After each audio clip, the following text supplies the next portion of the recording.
Hello everyone, एक बार फिर आप सभी का स्वागत है गुरु ज्ञान लर्निंग हब आपके यूट्यूब चैनल के अंदर। मैं किशोर कुमार और आज आपके लिए लेकर आया हूं मोल कॉन्सेप्ट को, क्योंकि लास्ट वीडियो में भी हमने डिस्कस किया था मोल कॉन्सेप्ट के बारे में।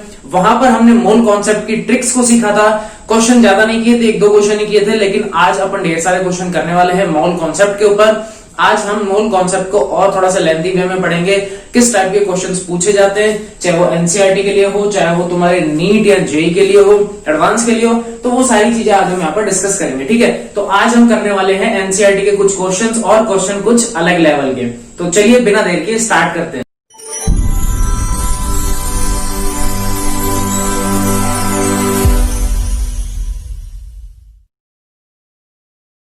जैसा कि फर्स्ट क्वेश्चन है, आपकी स्क्रीन के ऊपर भी दिख रहा होगा, मैं आपको रीड आउट कर देता हूं यहां पर। ठीक है, इफ 10 की power 21 molecules of CO2 are removed from 200 milligram CO2, ये कह रहा है कि अगर 10 की घात 21 मोलिक्यूल CO2 के निकाल दिए गए, क्या कर दिए, निकाल दिए। कहां से निकाले? 200 मिलीग्राम CO2 में से। कहां से निकाले? 200 मिलीग्राम CO2 में से निकाले। Then how many moles of CO2 will be left, तो ये बताना है कि कितने मोल बच गए अब CO2 के। अब सिंपल सी वही चीज, जो चीज आपको गिवन है वो आप लिख लेते हैं। ठीक है, यहाँ पर हम एक रैंडमली कोई सा भी क्वेश्चन चूज किया है, स्क्रीन के ऊपर आपको क्वेश्चन दिख रहा होगा। ठीक है, यहाँ पर मैं देख लेते हैं क्या कह रहा है। कह रहा है 10 की पावर 21 मोलिक्यूल CO2 के हटा दिए, लेकिन हटाए कहां से? 200 मिलीग्राम CO2 में से हटाए हैं। पहले तो मुझे एक चीज बता दो, मोलिकुलर या मोलार मास ऑफ CO2 का मोलार मास कितना होता है? देखो, कार्बन का होता है 12 प्लस में, एक ऑक्सीजन का होता है 16, तो 16 इंटू में 2, तो 32 और 12 कितना हो गया? 44 ग्राम हो गया। ठीक है, तो यहाँ पर जो मैंने लिखा है, ये क्या लिखा है? ग्राम मोलार मास। ठीक है, या फिर ग्राम एटॉमिक मास, कुछ भी बोल सकते हो। कुल मिला के हमने ग्राम की फॉर्म में हमने इसको रिप्रेजेंट किया। अगर मैं यहाँ पे ग्राम वर्ड का यूज नहीं करता तो हम यहाँ पे G नहीं लगाते, यहाँ लगाते AMU। बात समझ में आ रही है? ठीक है, तो मुझे एक चीज बताओ, 44 ग्राम कल हमने बात करी थी, 44 ग्राम CO2, इसके अंदर कितने मोलिक्यूल्स होंगे? कल मैंने आपको एक चीज बताई थी, जो भी नया आदमी बैठता है हमेशा कहां बैठता है? एकदम यूनिट प्लेस पे बैठता है, यानी कि मोल्स की जगह पर बैठता है। कहां पर बैठता है? मोल्स की जगह पर बैठता है। तो 44 ग्राम CO2 क्या है? 1 मोल के इक्वल होगा, और 1 मोल में कितने होते हैं? 6.02 इंटू 10⁻23 मोलिक्यूल्स। अरे यही तो होते हैं ना। 44 ग्राम CO2 में कितने मोलिक्यूल्स है? इतने सारे। तो 1 ग्राम CO2 के अंदर कितने मोलिक्यूल होंगे? 6.02 इंटू 10⁻3 अपॉन में 44। यही तो होंगे ना। ठीक है, लेकिन क्वेश्चन में क्या बोला है? किसका निकालना है? 22 ग्राम, लेकिन गलत नहीं, 22 नहीं, 200 मिलीग्राम का निकालना है। किसका निकालना है? 200 मिलीग्राम। किसका निकालना है? 200 मिलीग्राम। लेकिन यहां सब किसमें चल रहा है? ग्राम के अंदर। एक काम करो, 200 मिलीग्राम को कन्वर्ट करते हैं ग्राम में, किसका भाग लगाएंगे? 1000 का। किसका भाग लगाएंगे? 1000 का, तो ये ग्राम में कन्वर्ट हो जाएगा। देखो 1 2, तो ये हो गया 0.2 ग्राम। इसको यहां लिख देता हूं नीचे, ये हो गया 0.2 ग्राम। ठीक है, इसका मतलब ये कि मुझे वैल्यू किसकी चाहिए? 0.2 की वैल्यू चाहिए। ये लो भैया, 0.2 की वैल्यू चाहिए। ठीक है, इसको सॉल्व करेंगे तो अपने पास आंसर आएगा 2.71 इंटू में 10⁻21। कितना आंसर आएगा? 2.71 इंटू में 10⁻21। कैलकुलेशन आपको सेल्फली करनी है, यहां मैं करके नहीं दिखा रहा।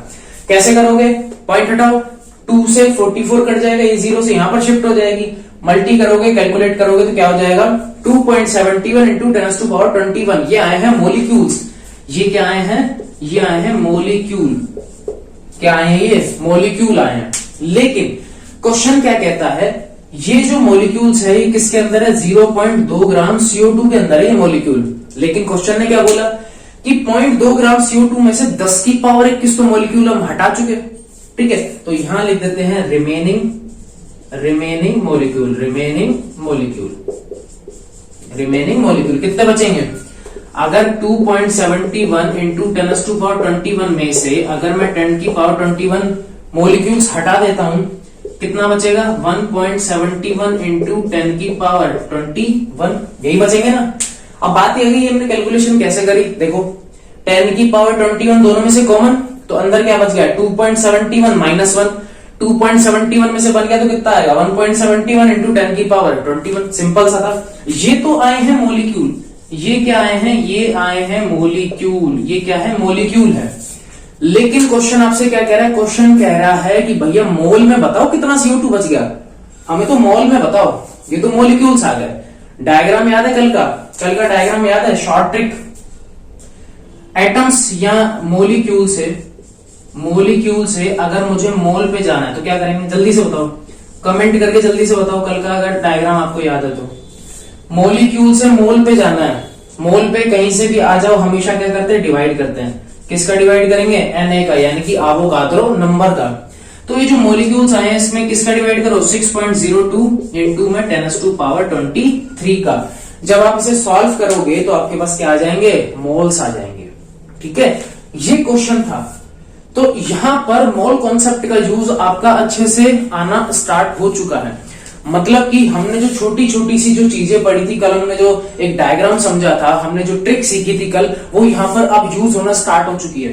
देखो कहां पर यूज हुई, मॉलिक्यूल को मोल में कन्वर्ट किया एक बार यहाँ पर। सेकंड थिंग, ये ग्राम के अंदर चल रहा था सब कुछ, ग्राम वाले को भी तो हमने मॉलिक्यूल्स में कन्वर्ट किया था। तो दो जगह हमारे पास यहाँ पर मोल कॉन्सेप्ट यूज हुआ। हम मोल कॉन्सेप्ट के बिहाफ पे ही क्वेश्चन करेंगे। ठीक है, ये बुक के अंदर क्वेश्चन नहीं है, ये मेरी तरफ से क्वेश्चन था। ठीक है, मजा आया इस क्वेश्चन में, एक और करते हैं। चलिए अब देखते हैं हमारा नेक्स्ट क्वेश्चन, आप लोगों की स्क्रीन के ऊपर शो हो रहा है। ठीक है, मैं इसे रीड आउट कर लेता हूं। कहता है chlorophyll in plants contain 2.68% magnesium by mass. यानी कि देखो क्लोरोफिल क्या होता है, क्या होता है क्लोरोफिल, थोड़ा सा अपन डिस्कस करें। क्या होता है क्लोरोफिल, पेड़ पौधों के अंदर पाया जाता है। ठीक है, अच्छा, क्लोरोप्लास्ट, क्लोरोफिल नाम सुन रखा होगा, क्या काम करते हैं, ग्रीन कलर प्रोवाइड करते हैं, है ना, ग्रीन कलर का जो पिगमेंट होता है वो प्रोवाइड करते हैं। अच्छा, इसमें कहता है, देखो क्लोरोफिल जो होता है एक तरीके से मैग्नीशियम का ही अपन कह सकते हैं कि रूप है।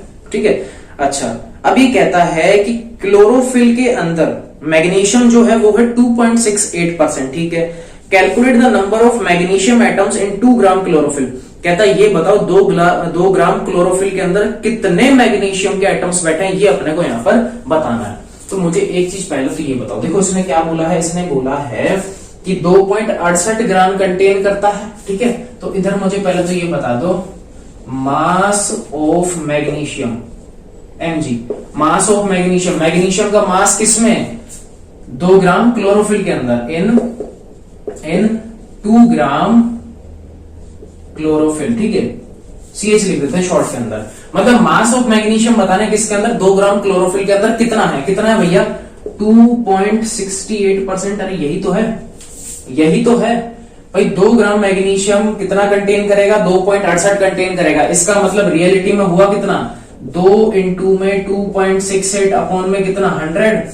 अरे यही तो आएगा, कितना आएगा, 2.100। जब आप कैलकुलेट करोगे तो ये आएगा 0.054 ग्राम, ये आ जाएगा आप लोगों के पास। कैलकुलेशन करने पर आपके पास क्या आ जाएगा, 0.054 ग्राम। इसका मतलब 2 ग्राम क्लोरोफिल के अंदर मैग्नीशियम का कितना वजन है, 0.054 ग्राम, इतना वजन है। लेकिन इसने पूछा क्या, इसने बोला है कि भैया हमको तो एटम्स बता दो मैग्नीशियम के एटम्स बताओ। मुझे एक चीज बताओ, मैग्नीशियम का मास पता है कितना है, ये रहा। ठीक है, मास से मुझे जंप करना है किसके ऊपर, नंबर ऑफ एटम्स के ऊपर। कहां पे जंप करना है, नंबर ऑफ एटम्स के ऊपर। डायग्राम को याद करो, यहां पर मास लिखा हुआ था। ठीक है, मास से हम जा रहे हैं किसके ऊपर, मोल के ऊपर। ठीक है, और मोल से हम जंप करेंगे किसके ऊपर, नंबर्स के ऊपर, नंबर ऑफ एटम्स के ऊपर, नंबर ऑफ एटम्स। ठीक है, मुझे एक चीज बताओ, मास दे रखा है 0.05 ग्राम, यानी कि ये दे रखा है। मास से मोल में कैसे कन्वर्ट करते हैं, क्या करते हैं, डिवाइड करते हैं किसका, am का, एटॉमिक मास का। मैग्नीशियम का एटॉमिक मास कितना होता है, 24।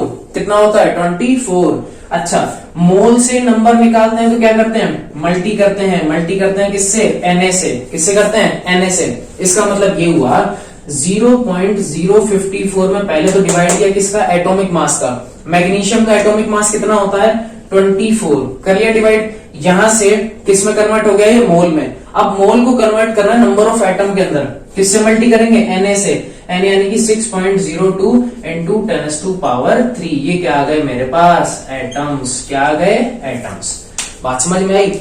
अब देख लो, छोटी सी एक ट्रिक हमने सीखी, छोटी सी ट्रिक कितना काम आ रही है।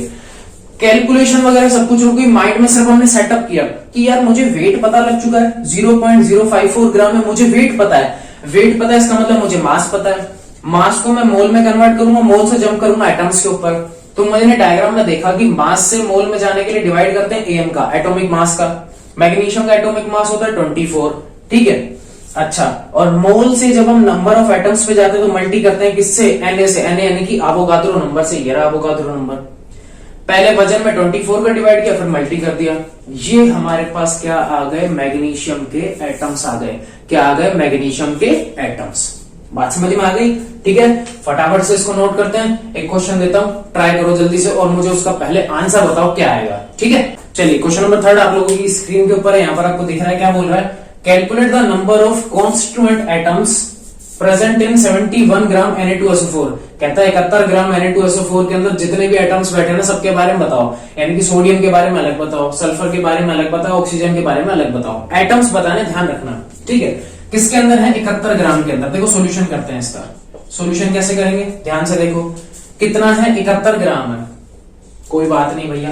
अच्छा मुझे एक चीज बताओ, अगर मैं मास से, मास को अगर मैं कन्वर्ट करता हूं किसके अंदर, मोल के अंदर, और मोल को फिर अपन बाद में कन्वर्ट कर लेंगे किसके अंदर, एटम के अंदर, ठीक है। डायग्राम रिमेंबर है। मास से मोल पे जाना, क्या करेंगे, डिवाइड करेंगे किसका, एटॉमिक मास का। किसका, एटॉमिक मास का। मोल से एटम पे जाएंगे तो मल्टी करेंगे किससे, Na से। ये बात समझ में आ गई। अच्छा चलो देखते हैं। वजन कितना है, 71 है, लेकिन एटॉमिक मास Na2SO4, Na2SO4 का एटॉमिक मास कितना होता है, सोडियम का होता है 23, इंटू में 2 सोडियम प्लस में सल्फर का होता है 32, एक ऑक्सीजन का 16, तो 4 का कितना हो गया, 64, तो टोटल आ गया 142 ग्राम। कितना आ गया, 142 ग्राम। यानी कि देखो मास मुझे पता ही है 71 ग्राम है, और एटॉमिक मास कितना है मेरा, 142। ये एटॉमिक मास निकाला है। तो मोल में कैसे कन्वर्ट करेंगे, तो मोल हो जाएंगे, यहां लिख देता हूं, मोल ऑफ Na2SO4, ये हो जाएगा 70, यानी कि मास अपॉन में एटॉमिक मास। ये लो, ग्राम से ग्राम कैंसिल, 71 1 71 और नीचे आगे 2, यानी कि ये हो गया आधा मोल। क्या हो गया, आधा मोल। मोल कन्वर्ट हो गए। अब सिंपल सा है, मोल को एटम में कन्वर्ट करना, ये वाली बात रह गई, लेकिन सबको अलग अलग करना है। पहले चलो निकालते हैं सोडियम के, तो यहां लिख देते हैं atom of Na, atom of Na, ठीक है। अच्छा जी, एक चीज मैंने आपको बता रखी है, हमेशा अपन एक मोल के ऊपर बैठे होते हैं, और एक मोल जो इक्वल होता है वो किसके इक्वल होता है, Na के इक्वल होता है। मैंने आपको बता रखा है 1 मोल में कितने एटम्स होते हैं, 6.02 इंटू 10⁻³ यही होते हैं, इतने एटम्स होते हैं। लेकिन एक चीज बताओ, सोडियम यहाँ पर टोटल कितने मोल निकाले मैंने, आधा मोल निकाला। क्या निकाला, आधा। आधे से मल्टी करो। जब एक मोल में, मुझे बताओ, जब एक मोल में इतने सारे एटम्स है तो आधे में कितने होंगे, 1/2 से मल्टी कर दो।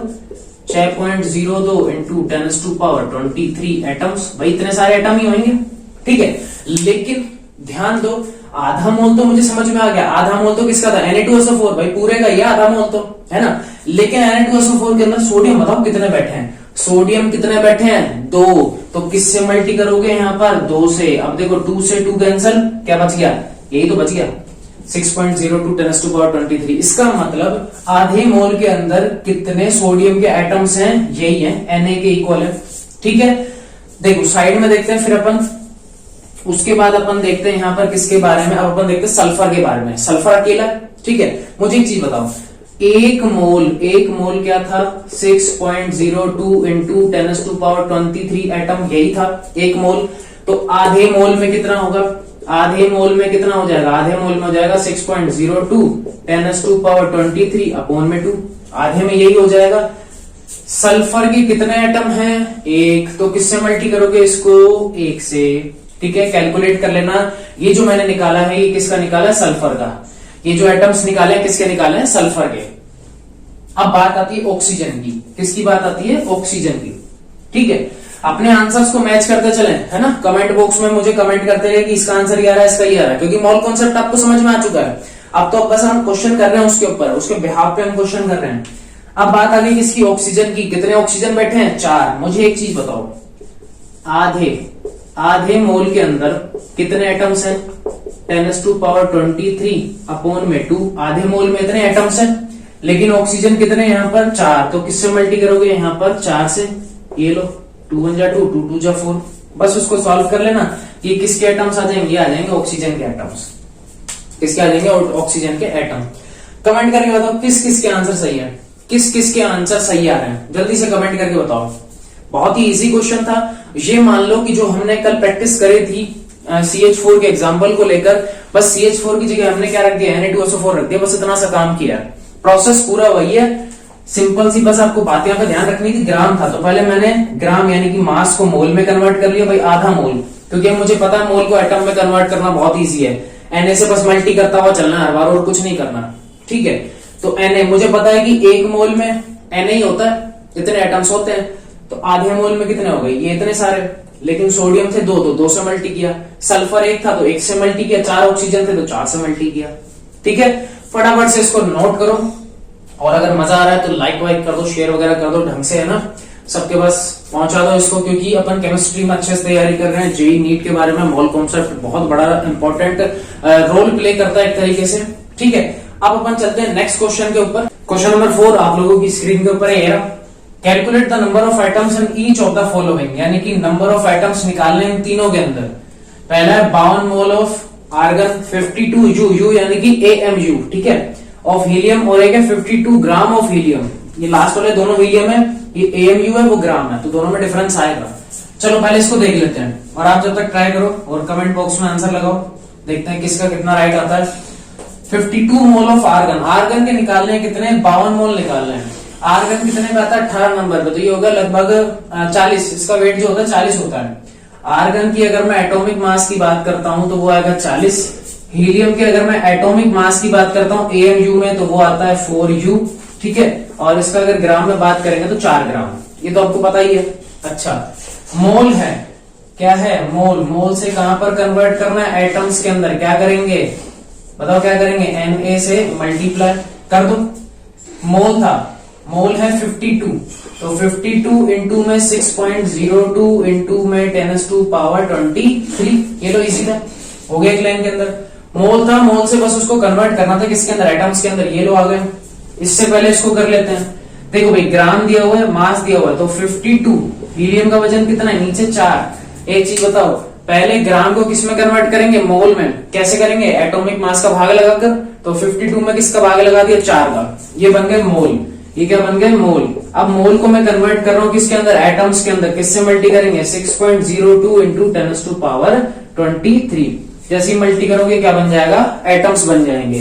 अब बात आ गई इसकी, अच्छा सवाल है, और खासकर इसमें ये वाला, उसका सिंपल सा रीजन है कि यहाँ पर AMU चल रहा है, ग्राम नहीं है, ठीक है।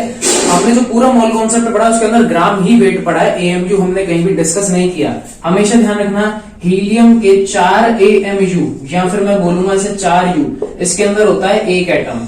कितना होता है, एक एटम होता है। 4U के अंदर एक एटम होता है, तो एक U में कितना होगा, 1/4 एटम होगा, ठीक है। लेकिन अपने पास कितना है टोटल, 52, तो इससे मल्टी कर दो 52 यहाँ पर, और यहाँ पर भी कितना 52, क्रॉस करोगे तो 13 आ जाएगा। इसका मतलब ये है कि जब आपके पास क्वेश्चन हो कि 52U में कितने एटम है, तब तो है 13 एटम, लेकिन बोल दिया गया 52 ग्राम में कितने हैं, तो इतने सारे एटम। ये ध्यान रखना है, वो ग्राम है, ये AMU है, और ये वाला मोल तो है ही, ये तो कन्वर्ट करना इजी है। तो ठीक है, मजा आ रहा है अभी तक, पता है क्या करना है फिर उसके बाद, है ना। तो क्वेश्चन नंबर 5 करते हैं, 4 को करते हैं इरेज। एक और क्वेश्चन देखते हैं, काफी इजी से क्वेश्चन आ रहे हैं, एक बढ़िया सा लेकर आते हैं। चलो क्वेश्चन नंबर 5 देखते हैं। देखो 5 क्या कह रहा है, first, mass of 1.5 gram atoms of calcium.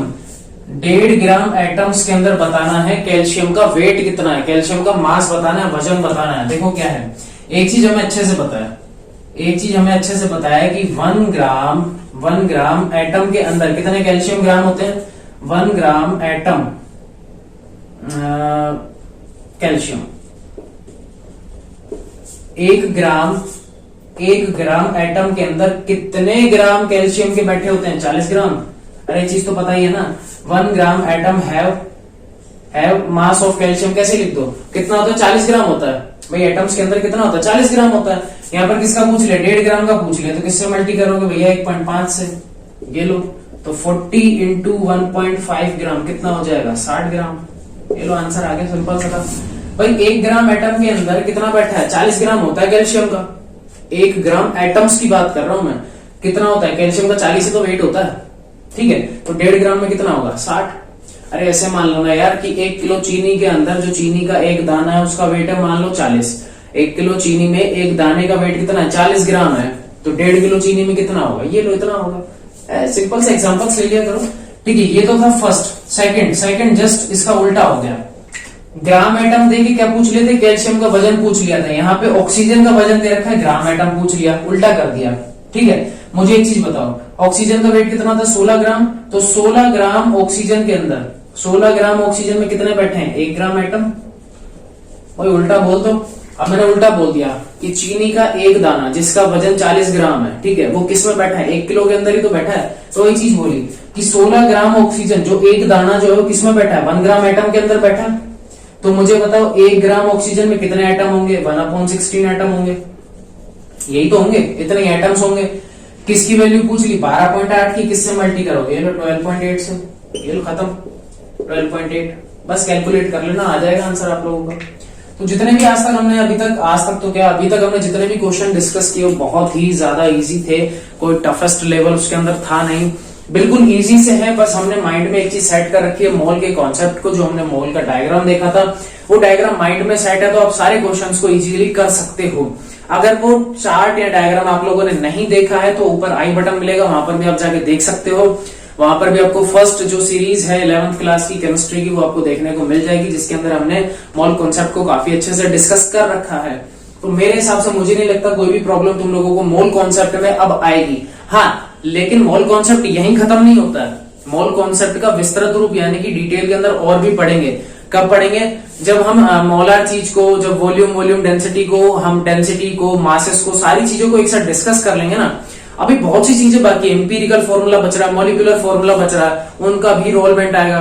Volume combustion बच रहा है। तो बहुत सारी चीजें ऐसी बच रही हैं जिसके अंदर मोल का बहुत बड़ा रोलमेंट है। मैं इसीलिए वो क्वेश्चन यहाँ पर नहीं ला पा रहा हूँ। वो जैसे ही टॉपिक्स क्लियर होंगे उसके जस्ट बाद ही लाइन लग जाएगी एनसीईआरटी क्वेश्चंस की। तो आज एनसीईआरटी ज्यादा डिस्कस नहीं किए, टोटल 5 क्वेश्चन डिस्कस किए आज अपन ने, ठीक है। तो उम्मीद करता हूं आज का सेशन भी आपको काफी अच्छे से समझ में आया है, और आ गया तो पता ही क्या करना है, लाइक शेयर और सब्सक्राइब कर दो यार।